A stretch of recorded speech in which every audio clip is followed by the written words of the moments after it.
Coco bone strong. Coco, bone strong. All about money. So sweet like some honey. Tasting my chocolate chip cookie. I need an ass with no rookie. Yeah. Coco, bone strong. Coco, bone strong. All about money. So sweet like some honey. Tasting my chocolate chip cookie. What's up, y'all? It's your girl Tosh, aka Coco Bone, coming at y'all with a review video of Baddies Caribbean. I at first was just gonna scratch doing Baddies reviews because I felt like it was becoming a little too complicated for me, or not complicated, that's the wrong choice of words, but I just felt like I wasn't having enough time anymore to do reviews. But you know what? I'm gonna find my own way to quickly do these reviews because I really do love this show, because I used to be a Bad Girls Club fan before Baddies even came out, for those that are a little more younger and never watched Bad Girls Club. So yeah, let's go ahead and get into this review, child. Alright, so in the first scene, we got Meatball literally whooping the complete shit out of Gretchen, aka Woody from Toy Story, okay? When I say that Gretchen got used as a mop, honey, this picture right here is the definition of that. I mean, Meatball just flung her little ass around and just whop, whop, whop. Now, I normally would just show the fight, but I'm kind of getting tired of always getting the ass humility, so I just figure I'm just gonna take some screenshots. I'm sorry, you guys, to all of my previous baddie review fans, but your girl needs to pay bills, okay? So anyway, y'all, Meatball ends up winning round 1, and I feel like round 2 was like a tie thanks to security. We couldn't really see what Gretch was trying to do, but I will give it to Gretch. She was trying to, uppercut her. I did peep that, and she also, was trying to get her. So shout out to Gretch for getting in the paint, standing on business. She still overall lost, but she ain't a punk, so I give her that. As I was trying to give Gretch a little bit of grace, Gretch ended up saying the N-word yet again. After that nut-ass apology she just gave the whole rest of the cast. Gretch, just pack up your bags. Pack up them eyelashes. Those are really spiders on your fucking eyelids.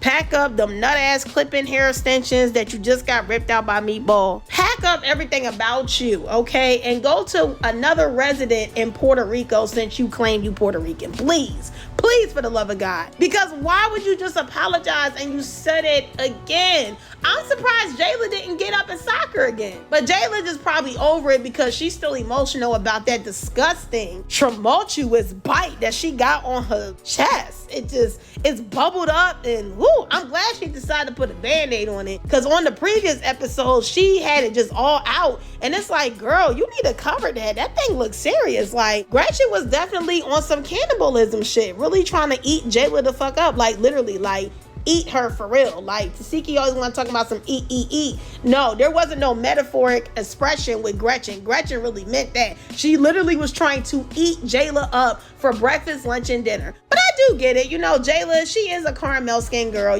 She's giving caramel. Maybe she was tasty in the moment, even though the bitch was mad she was getting her ass beat for saying the N-word. But yeah. She said N-word again. Alright, so now we got Gretchen trying to throw stuff now, and you got Tinkerbella about to get up because apparently Tinkerbella and Meatball are actual blood sisters. I never would have thought that because Tinkerbella is a tall glass of chocolate milk. Meanwhile, Meatball is just a pack of ground beef. Them two look like they could be neighbors instead of sisters. I mean, not to throw no shade, but I was just very shocked that them two are sisters coming from my city. So, okay.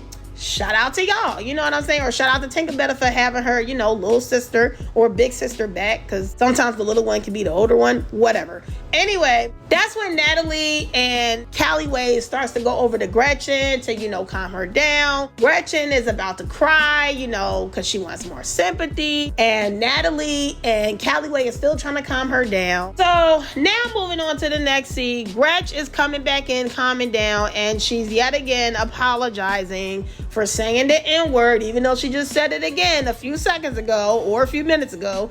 But anyway, she's now apologizing, and she's saying how she has black kids and she got a black baby daddy. Sweetheart, your black baby dad set you up for failure because he should have told you that you should never use the N-word with other black women. You could use the N-word with him because clearly clearly has made you very comfortable saying that, but you should never use that around other black women, because as you see, you got your ass whooped for the whole entire world to see over and over and over and over and over and over and over again, like a broken record, because you're Caucasian, European looking, but you claim you're Puerto Rican, don't have an ounce of black in you, have an ass, has not been told by your black man who set you up for failure to get your ass whooped to not say the N-word around black women. Because around real black people, you will get beat the fuck up, and that's just facts. If you don't have to go through no black stereotypes because your skin ain't dark, because you don't got melanin, because your hair ain't coarse, you cannot say that word. Point blank, period. Now, Biggie can say that word because she's a black Spanish woman. She has black features. She's more ethnic than anything. You know, even for Anna. Anna got more black features. Anna just be wearing the wigs, so it makes her look more European because she's light-skinned and skinny with the nice slate wigs. But if she take that wig off, she got a little bit of curly hair. You know, she got coarse hair. So she's allowed to say it. But bitch, you are the closest thing to European. You cannot say that word. So in the midst of this scene, Jayla is listening to Gretchen give her an apology about, you know, giving her that nasty ass, disgusting bite mark on her chest. But however, Jayla is just straight up letting her know, long story short, when I see you, I might get re-triggered and I might hit you again, because now this is a permanent scar that I have to treat. It's a wound. It's puffed up. It looks crazy. It looks gross. And I get mad looking at it, and then seeing you on top of it don't help, because looking at it reminds me of you, but now you're physically here in my presence. So now I might just out of nowhere, bop. You know, I might have a Tourette syndrome, but just instead of with words, just with my hands. You know, we could just be talking about, you know, makeup. Oh yeah, girl, well, I did this new eyelash. Boom. You know what I'm saying? Like, and that might happen. And honestly, I'm on Jayla's side with that. You feel me? Because you couldn't have bite the shit out of me, take a complete chunk out of my skin, leaving a whole mark. You know how us women are, you know, we do the best we can to look flawless and beautiful. And you sitting up here biting on people and shit because your ass don't got no damn hands, because you thought that you're European looking, but you really Puerto Rican having ass. Think you gonna sit up here and call a lot of black women nigga? Like, no, sis. Yeah, prepare for Jayla to whoop your ass, because it's coming soon again. I know it's gonna come. Or if it don't come throughout the season, it damn sure gonna come at the reunion. But nevertheless, Natalie, you know, definitely tells Gretch that that's a hard one to let go, due to the fact that Natalie from BGC on her season, or another season she did, I believe it was season 13. Yeah, season 13, where Big Red's big ass, hungry ass, had took a chunk out of Natalie's arm. So Natalie can completely understand where Jayla is coming from. Them two definitely need to stay best friends at this point. They both Capricorns. They both from BGC. They both got bite by crazy bitches, you know, or bitten by crazy bitches. So yeah, they might as well be friends to the end, all way. Like, when they pass away, they need to somehow get their caskets conjoined together, because it is so crazy how similar these two are now at this point. Like, it is insane. But nevertheless, they go ahead and get ready to go meet up with Asian Doll for dinner at a nice restaurant in Puerto Rico. Okay? See. Okay, so in the next scene, they all at the dinner table now, about to get ready to eat. They waiting on Asian Doll, and when Asian Doll pull up, honey, Asian Doll look motherfucking good. Okay, I'm talking about croissant, bacon, egg, and cheese, cheddar cheese to be exact. Good, okay? She looks great. She looks phenomenal. She came in flawless, shining. I'm like, okay, boo, because listen, I ain't no fucking hater. If you look good, you look good. I love beautiful women, so it don't make me no damn difference, okay? Period, poo. So now that Asian Doll is at the dinner, you know, immediately Mariah Lynn and Asian Doll gets into it. You know, they start having their verbal battle, and in the midst of it, Mariah calls Asian Doll a rag doll. Then she goes and say how Asian Doll has slept with a lot of drill rappers, and Asian Doll is saying that Mariah slept with a lot of old ass men. I know she's relating that to Rich Dollars, and that's when Mariah had came out and said, oh well, that's why you've been talking about how brown skinned girls is better than dark skinned girls. And honestly, I have watched maybe 2 reviews so far on this episode, and I don't like how all the black women at the table for this episode did not have much to say about that. Some people might view it like, oh, you gotta pick and choose your battles, but don't you feel like as a black woman, you would want to check another black woman about why do you feel that way? As far as with on this colorism shit, don't you think that's a little weird for you to say when you're black yourself? You're a brown skinned woman. It don't matter. Brown skin, dark skin. First of all, they put brown skin in the same category with dark skin. Now, granted, do brown skin girls have a little more weight than darker skin girls? Yeah, but however, we still gotta go through mistreatment for the simple fact that we're a straight up black woman. We're not European. We don't have white skin, fair skin, pale skin, whatever. You know, we don't have the straight hair naturally. Our natural hair is coarse. Do we still got to go through some bullshit? Absolutely. But there is a little bit of a passageway for brown skin girls than it is dark skin girls. So as a black woman, I can understand why Asian Doll made that comment, but it still didn't make it right. It was still based off of a colorism aspect, and I just wish that Asian Doll would stop lying about it, because as you see by the tweet that I'm posting up on this screen right now, she did tweet that out, or, you know, X that out, because now Twitter is called X. She did actually made a post about that and said that brown skin girls are better than dark skin girls. But however, on the flip side with Mariah, bitch, you will never know what it's like to be a black woman. So yeah, okay, I get where you're coming from with it. Yeah, she shouldn't have said nothing like that. That is a good point. But you will never be black. You don't have to go through black stereotypes. See, all these non-black people, they're so influenced by the black culture. They want to eat the food we eat. They want to talk how we talk, walk how we walk, and all this stuff. But you will never have to experience the black ass bullshit or black ass problems that my black self and other black women have to go through for the simple fact you're not black. So in a sense, I can see why other YouTubers have been saying for Mariah to mind her business, but also black people, y'all gotta get it together. When you hear shit like this, it's okay to check our fellow black mates and be like, yo, what's up with that comment? That comment was a little weird. You know what I'm saying? Because we all black. I would have told her that. You know, so I don't agree with the whole, oh, Mariah should mind her business. No, Mariah has a point with not saying a statement like that, because that statement was ridiculous. However, on the flip side, Mariah, you need to stop trying to get people to be on your side with your scary ass. Now, you will stand up for yourself and speak up for yourself and fight, but let's keep it a buck. When it comes to fighting, Mariah, you always lose every time. Your fighting style is you going in, swinging that one weak ass arm, then you fall back with your enemy and you let your enemy be on top of you, pounding your shit in. Like, stop trying to get people on your side when you're getting in a fight. If you gonna fight Asian Doll, just fight fucking Asian Doll. Period. So in the midst of all the arguing, the bickering, the back and forth between Asian Doll and Mariah, they all finally decide to settle down. And Natalie decides to ask Jayla to lead them into prayer to pray to the baddie gods. You could tell Natalie sold her soul by making that statement. Anyway, Jayla decides to correct her and say no to the real God. And as they're praying, I notice how Asian Doll calmed all the way down and she's bowing her head and letting Jayla pray. But Mariah is still focused on Asian Doll. And it's like, damn, bitch, you that scary? Like, she's praying with all the rest of y'all. Like, why are you worrying about her? Like, you really not gonna sit and pray?